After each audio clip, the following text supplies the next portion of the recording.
We're definitely having odd weather around the world. I was talking to some friends in the UK, and he told me how it's been unusually cold there, just like it's been here in certain parts of the United States. One area will be extremely cold and other areas are hot. What they're not talking about is both on the East Coast and the West Coast ocean temperatures have been shockingly cold despite the heat wave. On the East Coast, if you want to escape the blistering heat by heading to Jersey Shore and taking a dip in the Atlantic Ocean, be prepared. The ocean water there is cold, shockingly cold. On the west coast of the United States, swimmers could experience hypothermia in only 30 minutes off the coast of Crescent City, California, after water temperatures plunge because of coastal winds. At least that's what they're telling us. Hi everyone, I'm Mary with MaryGreeley News. Thank you very much for joining me. Please like, share, and subscribe. Summer temperatures in northern and central California could have more people flocking to the beach to cool off in the ocean, but data from the National Oceanic and Atmospheric Administration shows that some of the coastal waters are too cold for safe swimming.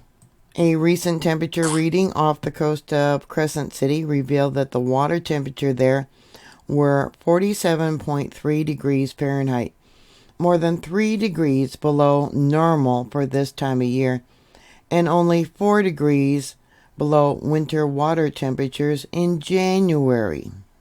On the East Coast, the word from lifeguards and beachgoers in many beach towns who have been surprised to step into the water that's been reported to be as frigid as 54 degrees in recent days. And stiff winds from the south are blowing the cold water surface air over people enjoying the beach. You wouldn't believe it, on the beach you have people with sweatshirts. Yeah, this time of year, said a beach safety supervisor at Ashbury Park. 2 blocks in and it's steaming hot. Ocean temperatures at Ashbury Park have been constantly cold during most of the long heat wave that has smothered interior sections of New Jersey during the past week. It's been hovering between the high 50s and the low 60s. Normally, by late June, water temperatures are in the upper 60s before climbing into the 70s in July and August. But for right now, it's only 54 degrees. At a lifeguard training academy in Seagrit this morning, Wednesday, the trainees in their teens and early 20s were definitely feeling the chill of the ocean. We have kids coming out of the water, he said, shivering. They're attributing the cold ocean temperatures to a process known as upwelling. Winds blowing from the south and southwest have been pushing warm water on the ocean surface to the bottom and causing cold water from the ocean floor to be churned up to the surface. The end result is that the water temperature turning from refreshing to frigid, and colder air from the sea surface blowing onto the beach. They say that the upwelling process has resulted in very clean greenish water at many beaches along the Jersey Shore. Lifeguards in Seagrit reported ocean temperatures of 55 degrees on Sunday and 54 degrees on Monday. The water temperature is being described as uncomfortably cold. A few blocks inland, people are sweating in the high heat and high humidity. It's even hotter farther inland.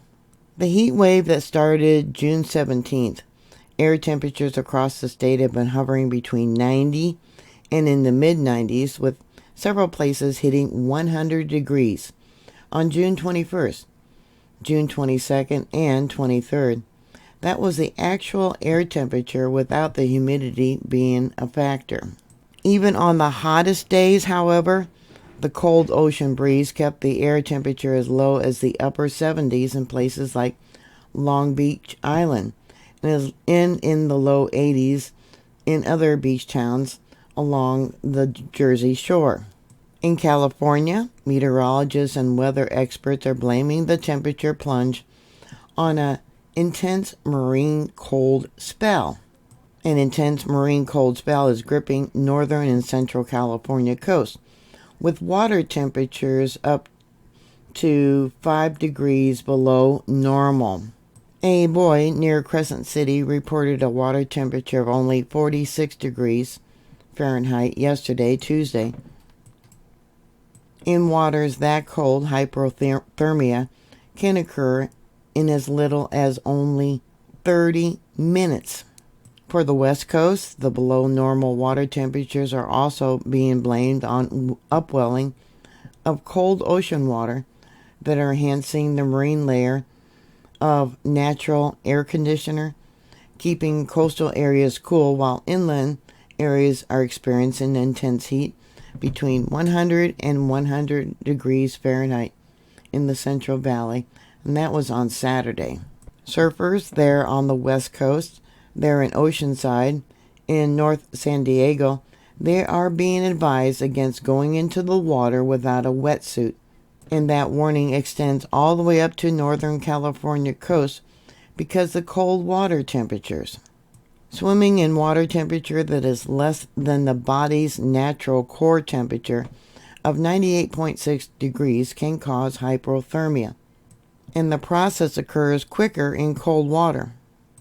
One meteorologist from the National Weather Service told Newsweek that people are generally advised against swimming off the coast of northern and central California unless wearing a wetsuit, even when water temperatures are closer to average. And if you think that's odd, well, recently in Argentina, unusually low temperatures have frozen the sea near San Sebastian, north of Rio Grande. Ocean waves have turned into ice formations due to a persistent cold wave affecting Patagonia, with temperatures dropping to minus 15 Celsius. This extremely cold contrasts sharply with the above average temperature recorded in the central and northern parts of the country at this time of year. Recently, cold temperatures across much of Argentina's farm heartland at the end of May actually helped slow the severe leafhopper insect outbreak that has damaged the country's corn crop.